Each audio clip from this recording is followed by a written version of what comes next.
Hey, Shalom. I want to start off by giving all praises unto Yahweh, Bahashem, Yahushai, Bahashem, Cha, Kodash. I want to give double honors to our apostles / elders, which are GMS. Blessed salutations to you brothers out there teaching and enduring truth sincerity. This is Ra'ab Amath with the GMS Nebraska camp. And I want to go over a lesson today, basically titled damned if you do and damned if you don't, because you have situations within Israel that scoffers pick at, and at the end of the day we see through it loud and clear what's going on here. We see why they want to scoff. We see what they want to say. At the end of the day, on our part, damn if we do, damn if we don't. And so we're going to get into some scriptures, providing these examples. All right, so we're going to go into Matthew 11 and 17, right? It says, Matthew 11:17, it says, and saying, we have piped unto you, and ye have not danced. We have mourned unto you, and ye have not lamented. That's right. We out there piping. And what's the pipe? Is to get this gospel out. We have mourned unto you, and you have not lamented. So we're speaking of the sorrows and the things that's going on, because no matter what we're talking about, these scoffers will go around it. Here it is. We're talking. You want to talk about GMS does this and GMS does that. The rape doctrine, this and that. But here it is, there's priests that are clearly pedophiles. You got, a lot of injustice that are clear cut. And we're bringing it up and we're speaking on it on a daily. And these scoffers never, for the most part, they don't address these issues, particularly because they have a problem with us. Really, ultimately, they have a problem with Yahushai, because what Yahushai said, they hate of me, so they're gonna hate you, meaning they're gonna hate us. So we shouldn't be surprised if they hate Yahushai, they're gonna hate us. And then they're actually trying to hate Yahushai, but they can't get their hands on him. So we're the next up in line, okay? It says, for John, here's the point I wanted to get in verse 18. It says, for John came neither eating nor drinking, and they say he hath a devil. The Son of Man came eating and drinking, and they say, behold, a gluttonous and a winebibber, a friend of publicans and sinners, but wisdom is justified of her children. And I want to bring this verse out in particular because you got the latest situation, one of the latest situations of many, that they have a former GMS member who came out as a homosexual, right? Now, when this situation happens, this particular individual is kicked out the ministry. Said and done. And the first thing a scoffer does is try to capitalize on that situation. They avoid all logic, and they act like they're passionate toward the righteousness of a cause, but within actuality, they're really trying to destroy, the spirit. They're trying to destroy the momentum of Yahushai. They may try to, they may argue this point of saying that we're not of the Most High. Where it's clear cut. You know a man by his gate. You know us by, judge a man by the Spirit. Try the man by the Spirit to see if they are true. We are on the highways and byways. The scriptures tell you bid them to the marriage. The scriptures tell you about having camps. The scriptures tell you about these things that we sit there and go over. Just like this guy, Captain Cesariak, comes out and says that basically we are not like GMS. GMS is that camp that likes to get on people and to talk about people. And they're implying that they're a peaceable camp and they're about unity no matter what the doctrine is. But the scriptures tell you, be not unequally yoked with unbelievers. You know, it tells you what type of company you keep. So the scriptures is clear, cut, and dry on how we're supposed to operate. You know, it's just that people don't respect the scriptures. They respect their peace of mind. They want to enjoy each other. They want to have barbecues together. So in this particular situation, just like with the guy that got kicked out for being homosexual, look, he got kicked out. What do you expect the person to do? You know, the scriptures tell you what, if that branch, if that tree bear fruit, and basically roughly paraphrasing, if that fruit don't, is not good, that tree, as long as that tree stand and do what it's supposed to do, whatever happens to that fruit happens to that fruit. So if somebody comes into GMS and they fall out for whatever reason, you know what I'm saying, even if it's a horrendous crime, you know what I'm saying, it's really on, what really matters is how the reaction of the apostles are compared to what that person did. Prime example, like when Nate and his camp, when that situation came that the guy was associated with the murder of an Israelite woman. We don't know what happened in exact. There's other situations where, something happens within Israel, within their ministry or within anybody else's ministry, and they sweep it under the rug. They act like it never happened. They don't address it. They don't go over it. They just turn a blind eye to it. Same with this guy Malone. He's a Christian. There's all kind of horrendous things going on in Christianity, and he doesn't address it.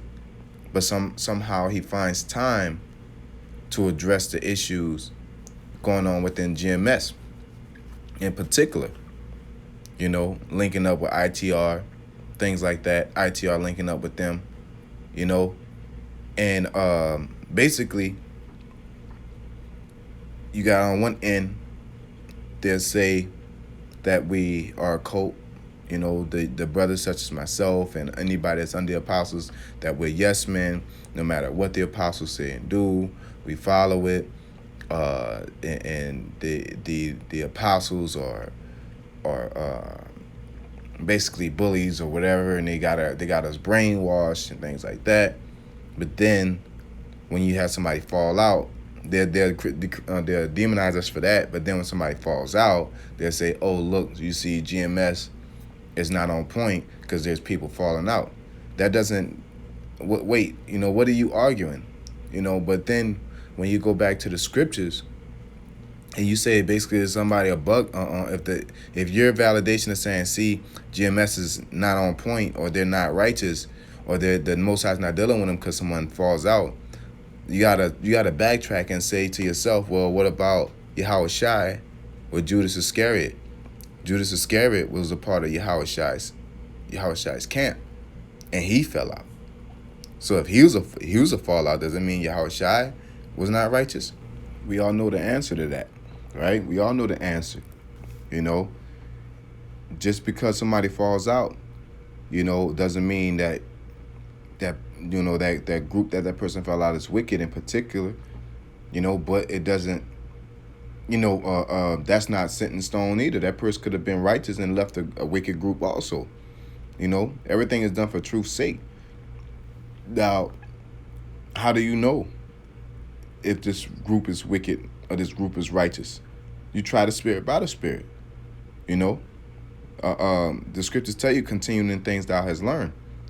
And GMS is renowned for that. These certain groups, these scoffers, they don't flat earth, the name going out, they're inconsistent, So I want to get this precept. In St. John chapter 8, verse 44, it says, ye are of your father the devil, and the lust of your father will ye do. Ye will do. He was a murderer from the beginning, and abode not in the truth, because there is no truth in him. When he speaketh a lie, he speaketh of his own, for he is a liar and the father of it. They're doing the works of Satan, man. They may think They may honestly believe that they're doing the right thing, but a lot of things motivate scoffing. Wickedness, jealousy, rage, uh, self, narcissism. Being on a power trip, um, and the list goes on. But at the end of the day, it's not coming from a spiritual place. Let's get this in Wisdom of Solomon. We'll go to Wisdom of Solomon. This is scripture. Let's see here. Wisdom of Solomon, chapter 2. It says, verse 1. We'll start it here. It says, love righteousness. Chapter 1, verse 1. It says, love righteousness, ye that be judges of the earth. Right? Think of the Lord with a good heart, and in simplicity of heart seek him, for he will be found of them that tempt him not. Basically challenge or test, right? And show of himself unto such as do not distrust him. For froward thoughts separate from the Most High, and his power, when it is tried, reproveth the unwise. For into a malicious soul, which is an evil soul, wisdom shall not enter, nor dwell in the body that is subject unto sin. For the Holy Spirit Holy Spirit of discipline will flee deceit, and remove from thoughts that are without understanding, and will not abide when unrighteousness cometh in. So when you're dealing with this gospel, you can't, if you get rebuked, a lot of these scoffers pop up when they get cut, because the apostles on down, with GMS on down, from the apostles on down, we're like sentinels. Anything we see that's going off, we address it. And we on you like white on rice, So when it happens, the scoffers automatically, they got something on us. It's not like this you reading the scriptures like, oh, they're doing this off, let me address this situation. It's more of a reactive situation than an offensive situation with these scoffers. Okay, so continuing on. In Titus chapter 1, verse 10, it says, for there are many unruly and vain talkers and deceivers, especially they of the circumcision. What is that saying? That's our own. You know what I'm saying? Whose mouths must be stopped, who subvert whole houses. Like the guy, Page Malak Shar, he has this art against Jim Mess like a woman. Like, I never seen somebody that can hold a grudge. Really, all scoffers can hold a grudge very long like a woman, man. It is astounding to me. It's baffling that they can hold that grudge for that long without even seeing and examining themselves to say, you know what, I was tripping, but they subvert whole houses. They want you, a lot of scoffers, from what I've seen, they want you to fall out of GMS. They don't even care about you. They just want you to fall out so they can say, yeah, another one of y'all left. You ain't right because they keep on leaving, and just leave these people, like Baloo, another Fallout GMS. And when Dinobot fell out, and he just let that man go where he went. He didn't care about him. He just wanted GMS, as far as the spirit that's on it, to crumble, but it's not going to crumble. The people that were not meant to be of us, they're going to fall out anyway. Okay? You're not resisting the Most High's will. You're actually accomplishing his will. Okay? It says, one of themselves, even a prophet of their own, said, the Cretans are always liars, evil beasts, slow bellies. This witness is true. Wherefore rebuke them sharply, that they may be sound in the faith. And that's what we're doing. We're rebuking sharply. We own it. Okay? It says, not giving heed to Jewish fables and commandments of men. Everybody coming together, uniting, one camp. We're not like GMS, we're getting on other camps. You're supposed to, man. All right? It says commandments of men that turn from the truth. You like to say we follow commandments of men. No, we keep order. Oh, y'all doing this camp thing, and the Lord doesn't say you're supposed to be in the camp. The Lord had a camp. What the hell are you talking about? He had 12 disciples that followed him around the whole time, man. And there were camps. He said go out 2 and 2. That's a camp. Right? But you're a scoffer, so you really hate the order. You know, you're a despiser of parents. You know, you're disobedient of parents. You know, so you just find an avenue to make you comfortable with demonizing the order of Yahweh Shem Yahweh Shai. That's all it is. Is it okay? Verse 15, it says, unto the pure all things are pure, but unto them that are defiled and unbelieving is nothing pure, but even their mind and their conscience is defiled. They profess that they know the Most High, but in works they deny him, being abominable and disobedient, and unto every good work reprobate. You know what I'm saying? Unto every good work. You're not going out anymore. A lot, I see guys on social media, talking all this shit, but they're never hitting the highways. Talking about people don't read. You don't read. You can read all you want. Matter of fact, but you don't value what you read. You don't care. Always want to debate and argue. And it's vain arguing, man. When the scriptures clearly say, if you have a problem with a thing, such as hitting the highways, what's wrong with it? What is wrong with hitting the highways? How is this a negative? How does this become a negative to feed the flock? Y'all got that highway doctrine. What is wrong with hitting the highways? Like, what? Why is that that's not an unrighteous decree. That's magnifying Yahweh Shem Yahweh Shai, exalting him. That's you feeding the flock. What is the problem? But somehow you go into this whole rhetoric of trying to say y'all create your own doctrine. No, nobody creating their own doctrine. We're all about Yahweh Shem Yahweh Shai. What are you talking about? Women, jobs, the love of Christianity and unity and all this, and it has nothing to do to that coincides with the process of Yahweh Shem Yahweh Shai on the righteous side. Okay, so we're going to get into some more scriptures. So we're going to get into the book of Psalms, chapter 35, verse 11. It says, false witnesses did arise up. Yeah, they bear false witness. You GMS rape 14-year-olds. Like, if you're a man of the Lord, where's the evidence? There's none of us going to jail for any of that. And everybody believes it. You know what I'm saying? It says they laid up to my charge things that I knew not. Like, we don't need, like, where you get this from? I heard y'all do this, y'all do that. There's, us out camp in particular, I've heard people say that we on drugs and we out there bugged out our minds. That's why we're doing that. And we're smoking clickums and shit like that. And I'm like, well, I didn't even know this. Like, I didn't know this. You know what I'm saying? Like, this is the logic and rumors that you spread. But then you consider yourself to be righteous. And anybody that believes that is stupid, because your scriptures tell you, even in the Ten Commandments, bear not false witness against thy neighbor. Nobody said, wait, man, hold up. Y'all saying that these people rape 14-year-olds. Like, where's the proof before you even say anything? Prove all things. Hold fast to that which is good. But continuing on, it says, they reward me evil for good, to spoiling of my soul. But as for me, when they were sick, my clothing was sackcloth. I humbled my soul with fasting, and my prayer returned into my own bosom. I behaved myself as though as though he had been my friend or brother. I bowed down heavily, and as one that mourneth for his mother. We out there sighing and crying and doing all this, and while you're talking shit, man. It says, but in my adversity they rejoice and gathered themselves together. Yea, the abjects gathered themselves together against me, and I knew it not. They did tear me and cease not. What hypocritical mockers and feasts!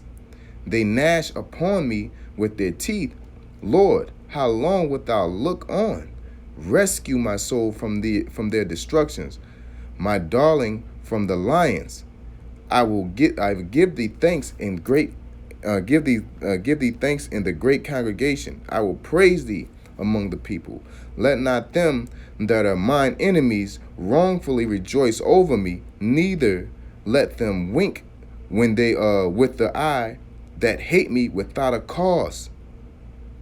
For they speak not peace, but they devise deceitful matters against them that are quiet in the land.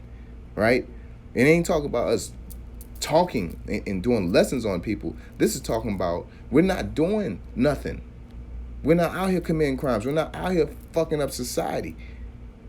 We're upstanding citizens. If you just, if you were to take our lessons away and just deal with us as people, we're upstanding citizens. We're quiet.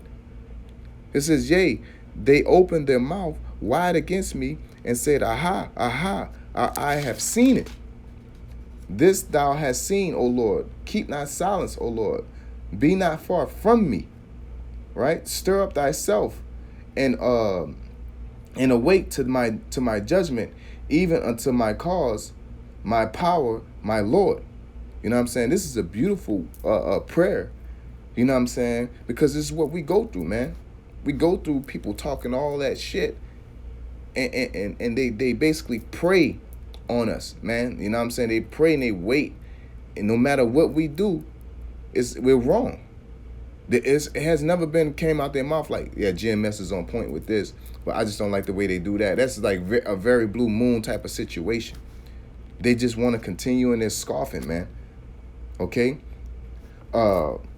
Verse 24 says, judge me, O Lord, my power according to thy righteousness, and let them not rejoice over me. That's a fact, man. Let them not say in their hearts, so would we have it. Let them not say, we have swallowed him up.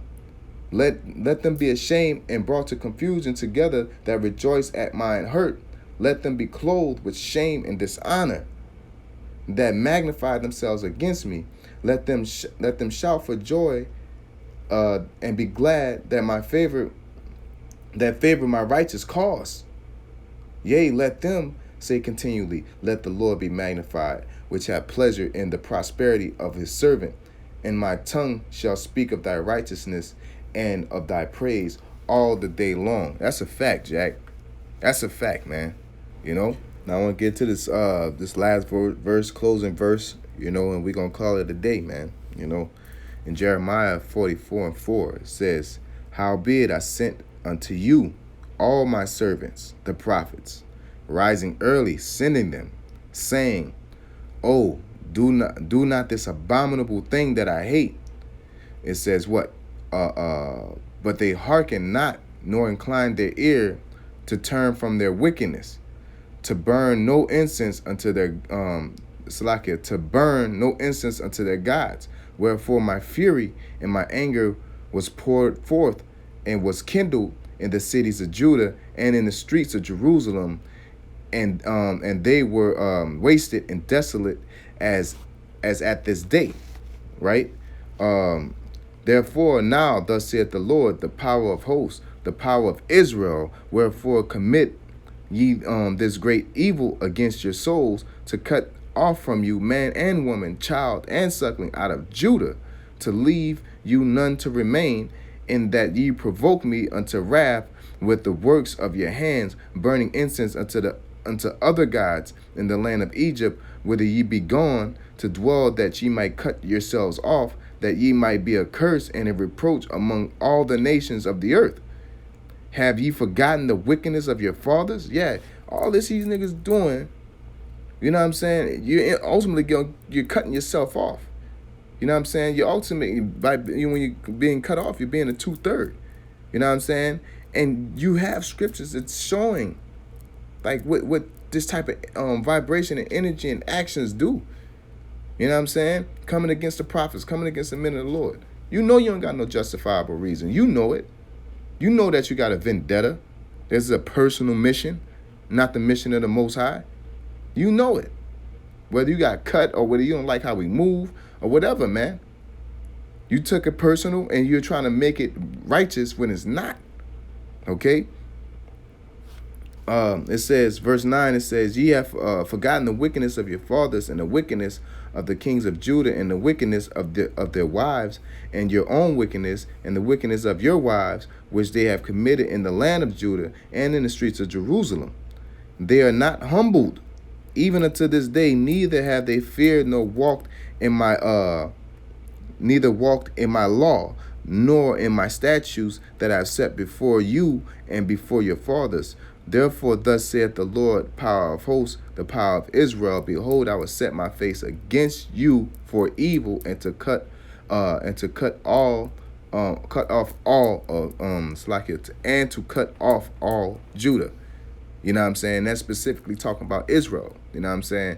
And this situation is talking about Judah, but overall, this was written and it applies to this day. All right. And Salaki, I did say that was a closing verse, but I have one more that I want to get. In Amos 5:10, and we're gonna wrap it up. You know, it says, "They that hate him rebuketh in the gate." Salaki, they hate him that rebuketh in the gate, and they abhor him that speaketh uprightly. For as much therefore your treading is upon the poor, and ye take from him burdens of wheat, ye have built houses of hewn stone, but ye shall not dwell in them, and ye have planted pleasant vineyards, but ye shall not drink wine of them. You know, so they, at the end of the day, they hate us because we tell the truth. You know, there's plenty of scriptures to go in why they hate the prophets. You know, but at the end of the day, in the last days, there shall come scoffers. We know this, you know, and we're doing lessons like this in particular, so you will not be guiltless in that day of judgment, man. You know, to sit there and say, well, I didn't know. That's why we're doing lessons like this. You should know. You can't read the scriptures. See how they're treating us. You know, see why they mock us. Even 2/3 they mock us. You got on turbans and skirts and shit like that. But these garments, then you'll sit there and go to church and act like you're all about glorifying Paul and Yahweh Shai when they wore the same garments. Because the scriptures say that. But you mocked it. You scoffed at it, not knowing you were scoffing at Yahweh Shai. Some of you know you're scoffing at Yahweh Shai. You know, some of you have a vendetta. And the Most High see you, and he will judge you. You know what I'm saying? Where it says, I will find you, and I will kill you. That is going to be the ultimate goal of what's going to happen to you 2/3 and you scoffers, man. You're not gonna duck this judgment. So I hope this lesson was edifying. I want to give all praises to Yahweh, Ba'ashem Yahushai, Ba'ashem Rachak Wadash. I want to give double honors to apostles who are elders who root well, and say blessed salutations to you brothers out there teaching, enduring truth and sincerity, and you women in an innumerable multitude that's doing the truth and sincerity, enduring truth, sincerity, and a sincere Ahab Atham Sequoiam. Hey, Shalom.